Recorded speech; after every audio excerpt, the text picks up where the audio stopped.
Wrecking Crew mic check 1 2. What's going on, Cyberpunks? Clash SK here, and today I want to take you through a easy mode early to mid game build for blades in Cyberpunk 2077.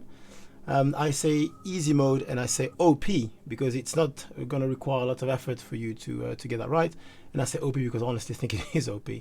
And so we're going to do this in 5 steps. First, I'm going to answer the question why I think it's OP objectively. Then we'll look at the weapons, the talents, the cyberware, and then the consumables. A bit of tips on that as well. Now, before we get started, we are a minuscule channel, Testy and I, and we, if like us, you support and love RPG and adventure games, please consider subscribing to the channel. We welcome all manners of support and feedback, and maybe Tasty will show up in the video to ask for that too. Who knows? Anyway, getting right into it. First, why do I think the build is OP? Now, for 2 reasons I think that are objective. First is the first one is player related, and the second one is enemy related. For player related, I'm going to show you some little notes that I made here in my little thought through about it. So for the player related notes, I feel like builds in any games that give you a choice on how to tackle combat are going to be dictated in terms of tempo by resource management. Now, let's imagine in a fantasy game you are a mage. Your biggest spell, your big nukes are going to cost you mana, so you're not going to be able to spam them as much as you want because you have resources. If you're a warrior kind of melee fighter, your big abilities are going to have cooldowns, or they're going to use a bit of your fury, whatever the resource is called, then you're going to be limited. In Cyberpunk, it's similar mechanics apply, even though the game does not have any fancy abilities like Destiny or anything. If you're using guns, then you're submitted to have to look for ammo, and then obviously the reload mechanics sort of give you a bit of tempo of fire and then cover kind of thing, right? If you're fighting melee, then you're subject to the stamina mechanics technically. So stamina should run out after you swing your melee weapon for a while. Now the problem in this game, or the good thing in this game, is that stamina is really poorly optimized and honestly never really runs out. I've not run out of stamina since I've started playing the game, and really it makes this really, really easy in terms of the build. And that's the player-related conundrum. Now, the enemy-related one is that if you play this game as it's meant to be played, which is a sort of fire cover Mexican standoff kind of way, then the AI is okay. It gives you a bit of trouble. It shoots you. It's quite accurate. If you had a fancy weapon that goes through some light cover, then you're in trouble. It goes around, changes positions. It gives you some kind of trouble, throws grenades and stuff. Now, if you rush the AI, whether you have a melee weapon or a ranged weapon, if you rush them, it takes them a couple of seconds for some reason. I don't know why, but it takes them a couple of seconds to register that you're rushing into them. And maybe they're stuck in pathing, animation, or something, but they take a minute to register the new information. And those 2 seconds that it takes them, if you have the right build with a melee weapon, it's enough to kill them, basically. So if you're fighting with a ranged weapon, with a handgun or a sort of I don't know, machine gun or whatever, I think it's the same. I've tried actually one of the missions where you had no melee weapons, so it works the same. They still have this 2 seconds of something, so it's still going to be efficient. So those 2 reasons put together, the fact that you virtually never run out of resources in melee combat, and that the enemies take a few seconds to register that you are in their face when you were a second before at the end of the area, those 2 things together make this, I feel, too OP.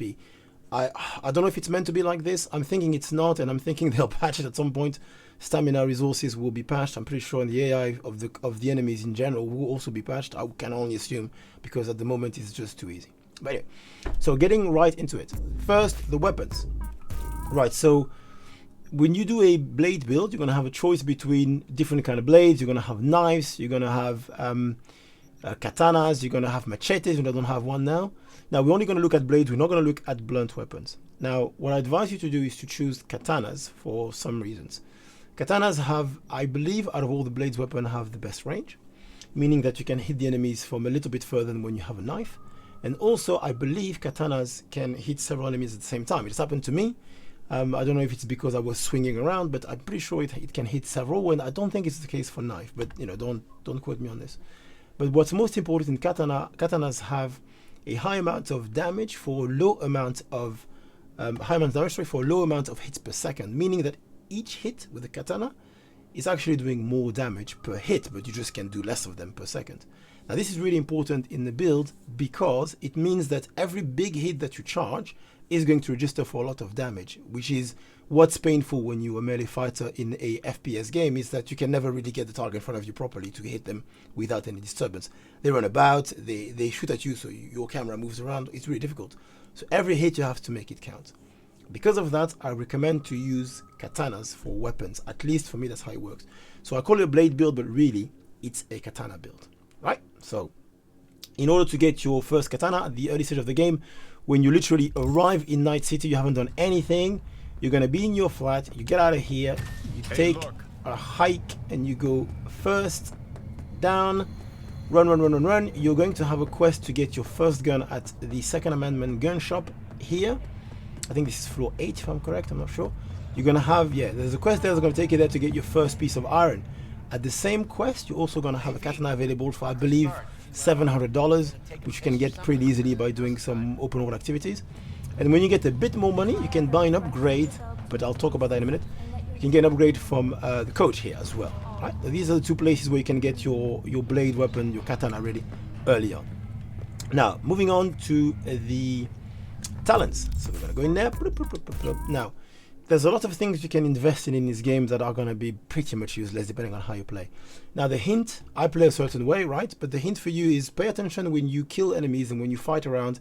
Pay attention to the kind of attributes that you are naturally growing into. The game will tell you that pretty extensively and pretty explicitly. When you kill someone a certain way repeatedly, it's going to grow organically without you having to spend points on it. That's what happens when you see this here, skill progression rewards. Sometimes it's going to give you a perk, sometimes it's going to give you a point to spend, but you need to pay attention to that. For me, the game was giving me a lot of points in blades, obviously, and also in cool. So that's where I focus my points. Now, I'm going to take you through what I think is critical for this build to work well, or at least what's worked for me. Now, I have my little notes here to make sure I don't forget anything. Now, in blades, the first thing that I'm just going to do this so that you can see the screen properly. Now, in blade, you really want to be focusing on roaring waters. The cornerstone of the damage here is going to be charged damage with strong attacks. So this is really critical. So you want to spend points on that as quick as you can. It's in no particular order, but these are going to be available as you go through. Some of them won't be available immediately, but these, I'm telling you what, those that are critical for the build when you have the point to spend. So second is Fight of the Sparrow. Now this is important because, as I said, you're not going to run out of stamina if you spend points on that. If you spend points on these two traits, then you're really pretty much never going to have a problem when you swing your sword around in a bunch of enemies. So that's really important. Now, slow and steady is another thing that's important. Because you're going to be melee with a bunch of people that are standing around in different places shooting at you, you're going to have to run around a lot to catch them. You know, you can't hit them from a distance. So slow and steady will help you keeping this armor rating high and taking less damage, which you will inevitably take. That comes with the build of melee when you're fighting people with a gun. So these three are really important. Now, Sting Like a Bee is also important, but I feel like it comes a little bit after. You can spend it. You can spend those points when you can, but we'll check in cool and in technique that there's another couple that are important there. But this also will help you at comboing attacks quicker when enemies don't die or don't almost die with the first hit, which you'll see most of them do. So these are the 4 points that you want to be focusing on pretty quickly in the blade part of your talents. Now, also, once you can, because I think that only frees up at level 10, I think, you want to be investing in Blessed Blade because the crit chance of 20% is huge and that makes a big difference. But you can't spend that straight from the beginning, so keep that in mind for later. Now, going into cool, depending on how you play, again, you might want to be spending points there in stealth. I didn't do that to begin with. I only did that because I had no more points to spend, to be honest, in other things. But if you sneak a lot, if you try to sneak around and try to take enemies by surprise, then you're going to want to invest in Crouching Tiger and in Strike from the Shadows, because these two are going to basically make you faster when you sneak and are going to give you a massive crit chance bonus, when you sneak as well. So these two are important, but they're not as critical, I believe, as the rest. But you can spend some points in there if you feel like sneaking is important to you. Another thing that's important here, most of the enemies in this game, at least that I fought in the open world sections that I've done, which is loads of them, and a few missions of main scenarios, are going to be humans. So assassins dealing 15% more damage to human enemies is going to be something really important. But going into Cold Blood, the thing that you want in Cold Blood really is you want to invest the 3 points in cold blood first, because it's going to give you the cold blood bonus, which we know is useful, and it's also going to allow you to stack a movement increase buff, so you're going to be able to run around a bit quicker. So that's fairly important. And you, when you can, I think it's not open straight away, but you also want to be spending your points in critical condition, which is going to make the cold blood buff last longer. So these are the two things that are quite important in cool, other than the ones that are in stealth, obviously. Now, another thing that I think is also worth your time, if you have the points to spare, but I think it's good, that depends on your playthrough, is you want to be spending 1 point in engineering here for this. You can't touch this, the MC Hammer talent that grants immunity to all the effects from your own grenades. So if you are in melee and you're in a bit of a pickle because there's a lot of enemies around and you can't really hide and you're getting pummeled, then that might help you getting out of a pinch without really you causing you any damage. But again, that's very situational. So that's not really about the talents. So you want to be focusing on the blade talents first. If I was to give you a sort of an order in which you want to spend them on, I think you want to spend 1 or 2 points here, because the first point thing gives you 30% damage, which is pretty good already. So maybe spend 1 or 2 points here first, then spend them definitely on this, reduce the stamina cost, definitely. And then you want to spend them on slow and steady. So these are the 3 things that you want immediately for this to work well for you. You want those 3. You can hold on to Sting Like a Bee for now, at the beginning, if you don't have the points, but spend it on these 3 first and foremost. And then when you go into cool, I think you kind of want to spend them into cold blood if possible. And again, as I said, if you're sneaking a lot, then you might want to spend them in crouching tiger and strike from the shadows. That's up to you how you path through all these, but these are going to be really important, I think. So that's that for talents. Now moving on to the cyberware. So we're going to go right here.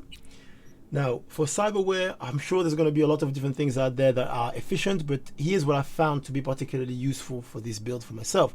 For the operating system, you're going to want the Dynalar, sorry for the pronunciation, operating system, because by pressing L1 and R1 at the same time, it's going to allow you to slow time for 8 seconds by 50% at a 30-second cooldown, a very small cooldown. You can pretty much do this, every fight.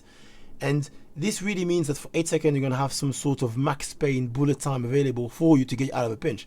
Now, this is more of an evading maneuver, I feel. If you feel like things are getting a bit heated and you're getting ganged up by too many people for you to survive, then do this and you get some time to just run out of the way. Or you can just do this to kill the last 2 enemies of a pack with less trouble from them, because they'll be slowed down. So that's quite important. Second one, in the skeleton part, is going to be this one, the Synaptic Signal Optimizer. This is going to give you a boost of health by 20%. Now, this is not critical, but remember, because we are melees in a bunch of, in a world of guns, we are going to take damage. This is inevitable. So anything that can help you have more health, I feel, is something that is welcome.